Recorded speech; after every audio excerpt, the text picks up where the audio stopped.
Script को लेके, acting को लेके। उसके बाद मुझे पता है कि मेरे हाथ में कुछ नहीं है शूटिंग डेज के अलावा, फिर मैं छोड़ देता हूँ, मुँह में नहीं पड़ता हूँ। बाकी मुझे पता है ऐसे रवि जी जैसे दिग्दर्शक हैं, निर्देशक हैं, तो ये तो अच्छा बनाएंगे। बट ये फिल्म भी बहुत अलग फिल्म है, इट्स I wouldn't say कि it's an extra responsibility। अच्छा लगा, मुझे भी अच्छा लगा। अच्छा। और लगा कि नहीं यार ये तो बड़ा इंटरेस्टिंग बना है। लास्ट के संवाद में रियली मेरे को भी वो असर हुआ। हाँ। तो मुझे करते हुए बोलते हुए नहीं महसूस हुआ था कि वो लाइन कुछ और थी। फिर मैंने बोला कि इसको ऐसे सूर्यास्त नहीं देख पाएगा, तो बोले हाँ ये वो कवि है, तो कवि ऐसे ही बोलेंगे, ये बेटर है। तो ऋषि भाई थे उस दिन शूटिंग में, बोला यही बोलो। तो मुझे नहीं मालूम, कई बार हम अभिनय करते हैं, उसका इम्पैक्ट कैसा होगा पता नहीं होता है, तो हम पे भी होता है। मुझे भी लगा हाँ यार ये तो अच्छा है। बढ़िया सर, आई थिंक यूनिवर्सली सबको अच्छा लगा है।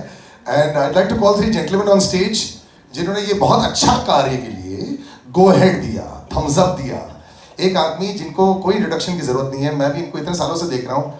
लोग कई बार लोगों की बात करते हैं जो रिवर्स रेजिंग चल रहे होते हैं। One of the biggest producers that we have, और सिर्फ एक बंदा काफी है भी इन्होंने बनाई, विनोद भानुशाली सर, इनके लिए तालियां हो जाएं। He is definitely rivers raging, one of big industry veterans जिनको भी मैं कई सालों से देखते आया हूं। So it's such a great pleasure to have everybody on stage. आइए सर। फिल्म से पहले सर सवाल जो मैंने किया वो बिल्कुल सही है। इट सीम्स कि टाइम रुक ही चुका है हर किसी के लिए। इट्स बीन फैंटास्टिक, और मुझे लगता है कि जैसे मेरा वाला नाम ही काफी है, you put your heart and soul into so many things Vinod sir. I have known you for so many years, तब भी आप फुल 24 आवर्स काम करते थे, आज भी 24 आवर्स काम कर रहे हैं। एब्सोल्युटली। बट जब आप फिल्म बनाते हैं, अब क्या आप वो रख पाते हैं कि हाँ मुझे बहुत अच्छी लगी, मैंने बहुत अच्छा काम कर दिया, it's good, it's important to go to the people. ये बहुत इंपॉर्टेंट फिल्म है इंडिया के लिए, जब ये इंडिया देखेगी भी। तो यहाँ पे वो ड्यूअल रोल जैसे प्रोड्यूसर होता है, ऑफिस वाला, ऑन सेट वाला, वो आप कैसे हैंडल करते हैं? देखिए, कुछ ऐसी फिल्में होती हैं जो हम सोचते हैं कि हम बनाएंगे, लेकिन जब अटल जी के ऊपर फिल्म हम लोग को बनाने का मौका मिला तो हमें लगा कि वो ब्लेसिंग है। मतलब हम एज अ प्रोड्यूसर हम सोच नहीं सकते थे ये पिक्चर इस तरीके से बनेगी। It came as a blessing. And when जब हम पहली बार सीधा एक ही एक्टर के पास गए थे, और वो अटल जी यहीं खड़े हैं, समझिए। तो जब उनको हमने कहा कि सर ये पिक्चर अगर आप हाँ बोलेंगे तो बनेगी, नहीं तो नहीं बनेगी। तो आई थिंक वो कुछ राइट चॉइसेस होते हैं जो आप करते हो लाइफ में, and this is one of the best choice जो मेरे और मेरी टीम ने जब सोचा कि ये पिक्चर हम बनाएंगे। It was not because of any political reason.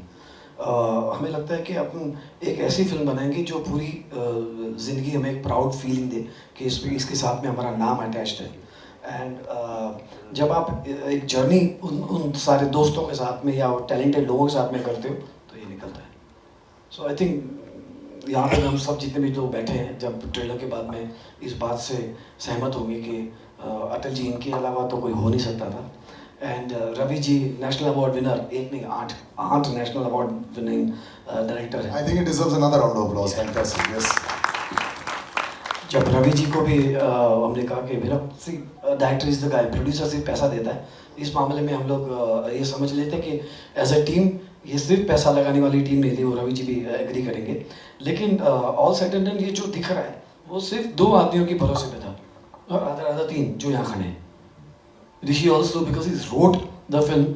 Tightness 2 घंटे की पॉसिबल नहीं है यार। उनका 40 साल का एक सफ़र था, उसको हमने तो बोल दिया भाई 2 घंटे ऊपर नहीं होगा। यस, हमने कह दिया 2 घंटे में बना दो, पॉसिबल होना चाहिए ना।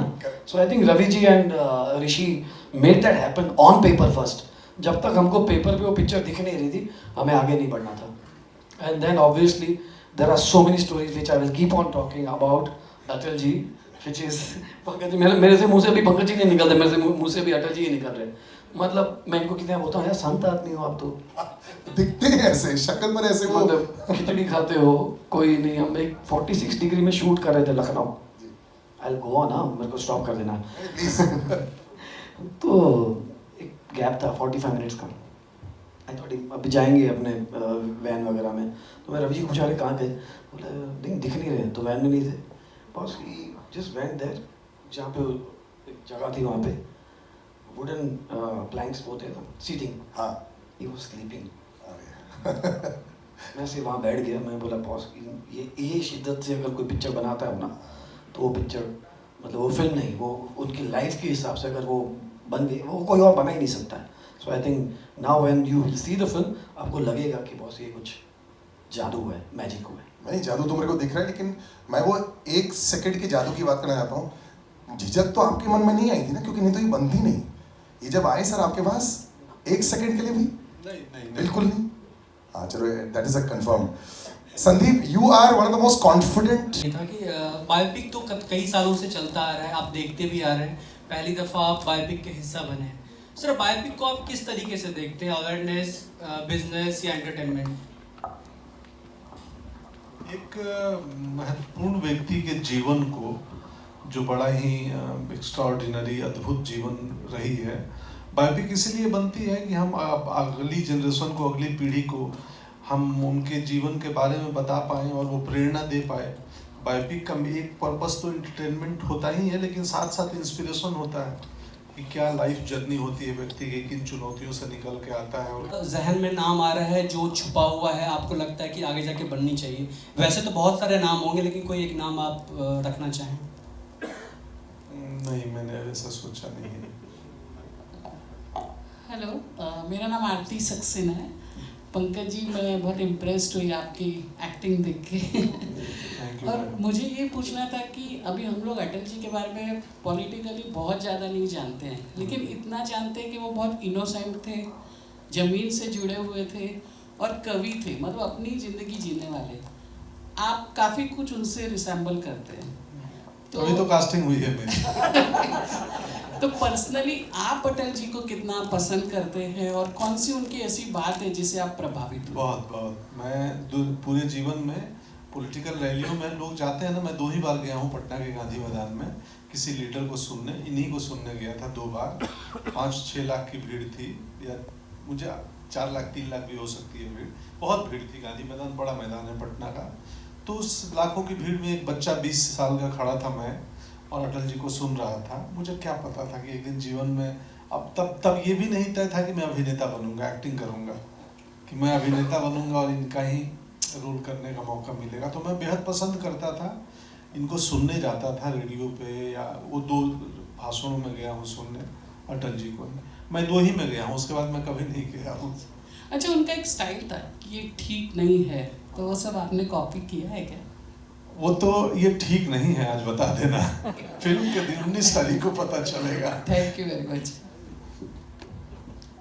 रवि यादव जी, मेरा सवाल आपसे है, इससे बिल्कुल ठीक ऑपोजिट.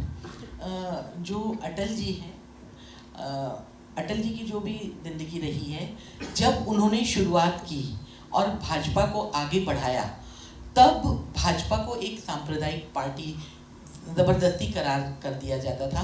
उनकी जो उस वक्त भगवा लहर भी नहीं थी, और दूसरी बात ये कि उस वक्त थोड़ा सा सेक्युलरिज्म, उसको बहुत ज़्यादा इम्पोर्टेंस दिया जाता था.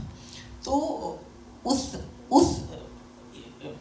अगर हम इसकी बात करें कि उन्होंने एक वोट भी नहीं, एक वोट से हारना पड़ा, तब भी उन्होंने बिल्कुल ऐसा नहीं किया कि अब बने हैं, मैं प्रधानमंत्री रहूं या ना रहूं, मैं देश सेवा करता रहूंगा, ऐसा कहा था. लेकिन इसके साथ साथ आपने जो दिखाया बहुत अच्छा लगा हमें, लेकिन उनकी जो निजी ज़िंदगी थी, वो भी कुछ लोग बहुत जानना चाहते हैं कि वो निजी ज़िंदगी में कैसे थे, क्या था. तो उनके उन पहलुओं को भी फिल्म में दिखाया गया है. हेलो जी. जहाँ तक हमें जो पहले से जो मन में जो कॉल था कि जो यूट्यूब पे है या जो लोगों को मालूम है. 1 सेकंड सर, ये माइक आई थिंक ना थोड़ा सा. पहले से जब हम लोग लिख रहे थे, तब ये तय था कि जो लोगों को मालूम है, जो यूट्यूब में जो इन्फॉर्मेशन है, उसके अलावा ऐसी कौन सी बात है, उनका बचपन क्या होगा, उनके अपने पिताजी के साथ कैसा रिलेशन था, क्योंकि पिताजी उनका एक बहुत ब्यूटीफुल रिलेशन था. तो वो क्या था, उनके कॉलेज के दिन कैसे थे, तो इस पे डेफिनेटली हमने कुछ बातें इसमें दिखाई है. जी ने जैसा उत्तर दिया कि उनके जीवन के अनछुए पहलू, जो कि बहुत ज़्यादा मीडिया में और पब्लिक प्लेटफॉर्म पे नहीं है, उनको भी कोशिश की गई है समेटने की। बहुत मुश्किल काम है उतने विशाल व्यक्तित्व को 2 घंटे की कहानी में समेट पाना। मैं श्योर, मुझे पता है कि जब ऑडियंस फिल्म देखेगी बहुत शिकायतें, जितनी प्रशंसा मिलेगी उतनी शिकायतें मिलेंगी कि आपने वो तो दिखाया नहीं, आपने वो तो दिखाया नहीं। अब मुश्किल ये है कि 2 घंटे की कहानी में समेटनी है, तो वो टफ रहा होगा आप दोनों के लिए। मैं तो अभिनेता हूँ, मुझे ये जो प्रिंट करा के सुबह में देते हैं मैं वो कर लेता हूँ, लेकिन वो उसके पीछे का माथा पच्ची इनकी दायित्व है। तो अब मैं सब वहाँ पे एक सिंपल फिल्टर होता है कि अनेक घटनाएं आपके लाइफ में होती हैं, लेकिन जब मैं आप पे फिल्म बना रहा हूँ मैं वही घटना दिखाऊंगा जिससे आपको प्रेरणा मिले। तो इतना सिंपल था वो कि उनके लाइफ की जो भी घटनाएं हैं, उनके बचपन की घटनाएं, उनके पिताजी के साथ की उनकी घटनाएं, उनके कॉलेज की कुछ घटनाएं, तो ऐसी घटनाएं हमने सिलेक्ट की जिससे देखने से आज का जो यूथ है उनको प्रेरणा मिले। तो हमारे लिए आसान भी था बिकॉज ऐसी घटनाएं काफ़ी हैं, उनका जीवन भरा हुआ है प्रेरणादायी घटनाओं से। तो उसमें से कुछ चुन के जो यूनिवर्सली सबको प्रेरणा दे, क्योंकि हम फिल्म की भाषा हिंदी है लेकिन हम चाहते हैं ये फिल्म पूरी दुनिया देखे। उस दुनिया जिन्होंने उस टाइम का इलेक्शन नहीं देखा, उस टाइम इलेक्शन कैंपेन कैसे होते तो नहीं देखा, हमने आज का इलेक्शन कैंपेन देखा हुआ है, हमने आज के पोस्टर देखे हुए। उस ज़माने में कैसा था, तब उन्होंने पहला इलेक्शन जीता हुआ था, तब कैसे जाते थे वोट मांगने। ये छोटी छोटी बातें हैं, लेकिन वो छोटी छोटी बातें आज की तारीख में हम सबको प्रेरणा देगी। तो ये जो 2 घंटे की लेंथ जो बोल रहे हैं ना, हमारे लिए वो कम से कम 80 साल है। तो अटल जी तो और भी, मतलब आप कह सकते हैं कि वो तो पोएट भी थे, बहुत अच्छी कविता भी बोल लेते थे।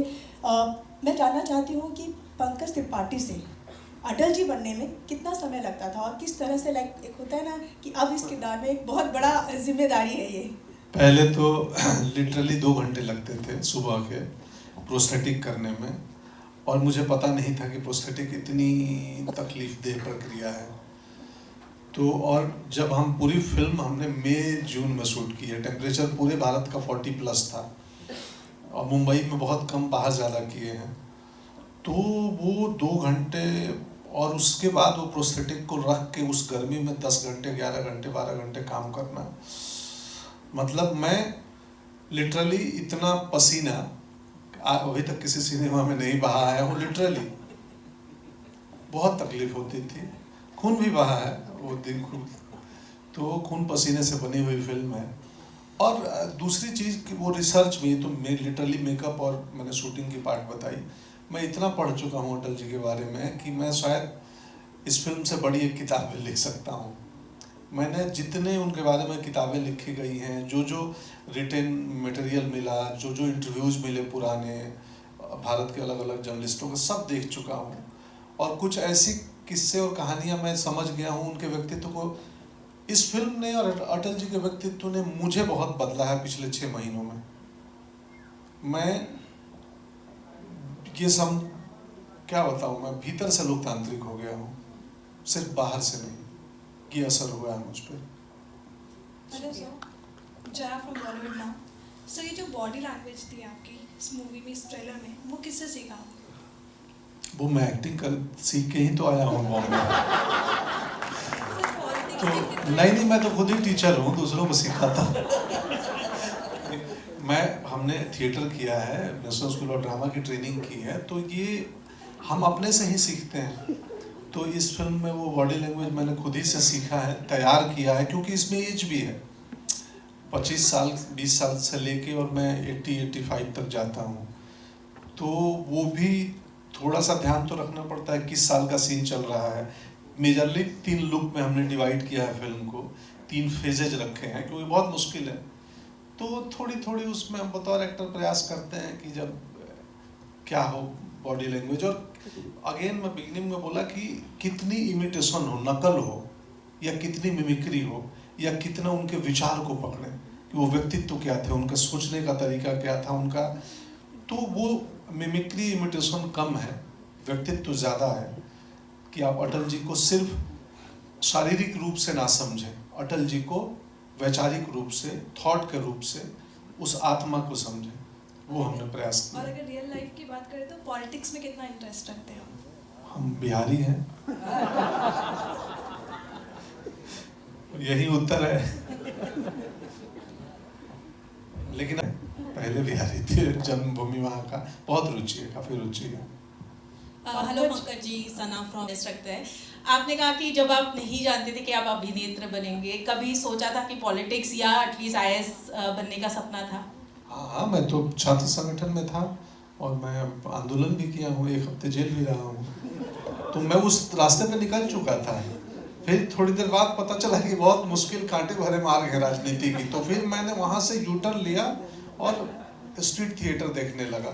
और स्ट्रीट थिएटर से लेफ्ट में कालिदास रंगालय था, प्रोसेनियम थिएटर पटना का, उसमें चला गया। और फिर मुझे लगा कि ये ज़्यादा बेहतर है, यहाँ कम से कम बोल के एक्टिंग होती है कि एक्टिंग में कर रहा है। बट क्योंकि अभी इतनी पॉपुलैरिटी हो गई है, वोट्स तो डेफिनेटली आपको मिल रहे हैं पंकज जी, सोचा है कभी फ्यूचर में शायद वो सपना पूरा करने वाले हो आप? नहीं, अभी तक ये दुकान अच्छी चल रही है। पर नहीं, अगर आप पॉलिसी में जमीनी बदलाव चाहते हैं तो राजनीति में गए बिना संभव नहीं है। समाज सेवा से एक हद तक कर सकते हैं, बहुत छोटे स्तर पे। पॉलिसी में बदलाव, बड़े बदलाव के लिए राजनीति ही एक मार्ग है। दुनिया चलाने का अभी तक एक डेमोक्रेटिक वे ही एक वे है।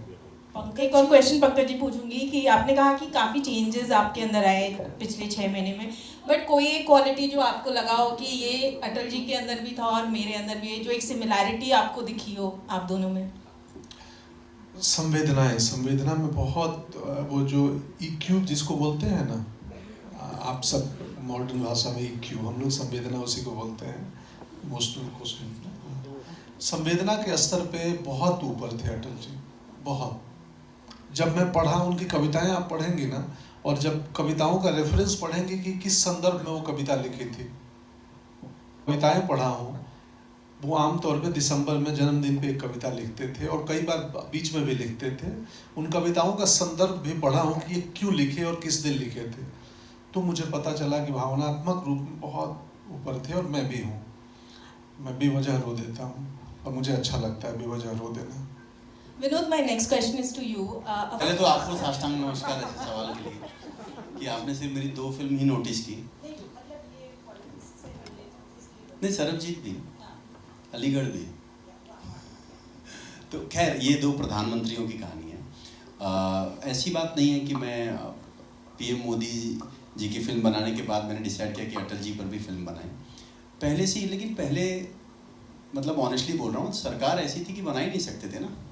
अब ऐसी है कि जो कहानियाँ हम कह नहीं सकते, जो मुश्किल है, और मुझे ऐसा लगता है कि अटल जी की एक ऐसी कहानी है जो यूथ को बहुत इंस्पायर करेगी। किस रास्ते पे किस तरीके से चलना चाहिए, वो सबसे ज़्यादा इम्पॉर्टेंट है, और वो इस फिल्म में आपको साफ साफ नज़र आएगा उनकी कहानी के ज़रिए। पंकज जी, आपसे सवाल है कि आपके व्यक्तित्व ने एक स्टारडम को अलग परिभाषा दे दी है। जहां आप 8 फिल्म में भी उम्दा अभिनय करते हैं, वहाँ कमर्शियल एक्टर के तौर पे भी अभी हाल में जो रिलीज हुई है आपकी, उसमें भी करते हैं। क्या कहना चाहेंगे स्टारडम को, स्टार की परिभाषा को बदलने के लिए आपको, मतलब कॉन्ग्रेचुलेशंस, क्या कहना चाहेंगे? कुछ नहीं कहना चाहूँगा, मेरा पोशाक कह रहा है, धोती कुर्ता पहन के आया हूँ। ये पहले संभव था क्या कोई सिनेमा का अभिनेता अपने ट्रेलर लॉन्च में धोती कुर्ता पहन के आए? मुझे ये पसंद है वस्त्र, मेरे पिताजी जीवन भर पहनते थे, हम धोती वालों के बीच में पड़ रहे हैं, तो मुझे लगा कि यार ये बहुत अच्छा आयोजन है। और इस फिल्म में हमने बहुत धोती पहनी है, तो पूरी फिल्म में, तो अब मुझे बहुत अच्छा लगता है। तो हाँ, मैं क्या कहना चाहूँगा, आप मीडिया और जनता जनार्दन सब देखते हैं और महसूस करते हैं कि मैं भाग्यशाली हूँ कि मैं बिना किसी गॉडफादर के, बिना किसी जान पहचान के, ना ही मैं बहुत ज़्यादा सोशलाइज करता हूँ, मित्रता करता हूँ, बावजूद उसके मुझे काम मिलते गए और अच्छी फिल्मों का हिस्सा बना। और लास्ट 2 थिएट्रिकल हिट भी हुई, OMG 2, फुकरे, तो और ऐसे लोग मिल जाते हैं विनोद जी जैसे, तो भाग्यशाली हूँ, किस्मत वाला हूँ। काम ईमानदारी से करता हूँ, बाकी किसी भी प्रकार की चतुराई में यकीन नहीं करता या दिमाग नहीं इन्वेस्ट करता।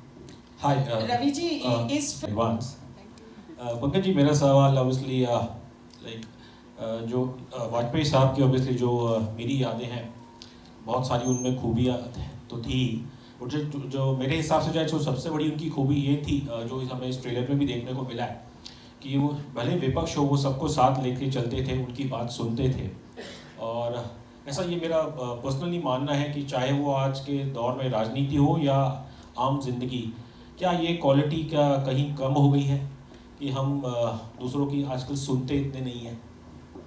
इसीलिए तो फिल्म बनाई गई है कि उसको उसका पुनः आपने काफ़ी बेहतरीन काम किया है। मैंने जिस तरीके से देखा अटल जी को, और उसके बाद आप पूरी तरीके से उस किरदार में ढल चुके हैं। And my question is for Vinod sir. I would like to ask that कि जो ये मूवी रिलीज़ हो रही है उसका वक्त जो है कहीं ना कहीं वो आने वाला है जब चुनाव होंगे, लोकसभा चुनाव उसी वक्त पे होंगे, और उस मौके अप्रैल में है। नहीं, अप्रैल में है। I completely agree with the thing sir, but January is very close to that time period. और मेरा ये बोलना है कि उस मोमेंट पे ये मूवी रिलीज़ करना और जो पिछली सरकारें हैं उनके अच्छे कामों को एक तरीके से प्रेजेंट करना won't be a part of advertising campaign for the election. अगर आप अटल जी की पिक्चर बनाओगे तो उनके बारे में ही बताओगे ना, ऑफ कोर्स उन्होंने क्या किया था। अब वो उन्होंने बीजेपी का सर्जन किया था तो वो भी आएगी उसमें। सो आई थिंक यू नो उनका आरएसएस से जीवन जो शुरू हुआ, तो जैसे रवि जी ने कहा कि इट इज एंटायर स्पैन, उनके बचपन से लेके 3 टाइम प्राइम मिनिस्टर टर्म जो थे वहाँ पे एवरीथिंग इज इंक्लूडेड। सो ये कहना ठीक नहीं होगा कि ये किसी मंशा के हिसाब से पिक्चर फिल्म बनाई गई है। इसमें मैं थोड़ा सा ऐड कर दूं कि सिनेमा है और आपको लगता है कि किसी भी सिनेमा से किसी भारतीय मतदाता प्रभावित हो जाएंगे तो आप भारतीय मतदाताओं का कम मूल्यांकन कर रहे हैं। इसमें और एक बात, अगर आपको लग रहा है कि ये फिल्म प्रोपोगेंडा है और एडवर्टाइजमेंट है बीजेपी का, तो कौन सी पार्टी को रोका गया? वो भी फिल्में बनाए अपने ऊपर, ऐसी बात नहीं है। आप फिल्म देखेंगे ना 19 तारीख को, तो फिर हम इस पे आई थिंक यहीं हमको सिर्फ जय हिंद करना चाहिए। अच्छा, अभी मैं फोटो ऑप्स के लिए मैं स्टेज पर कुछ लोगों को बुलाना चाहूँगा दोबारा।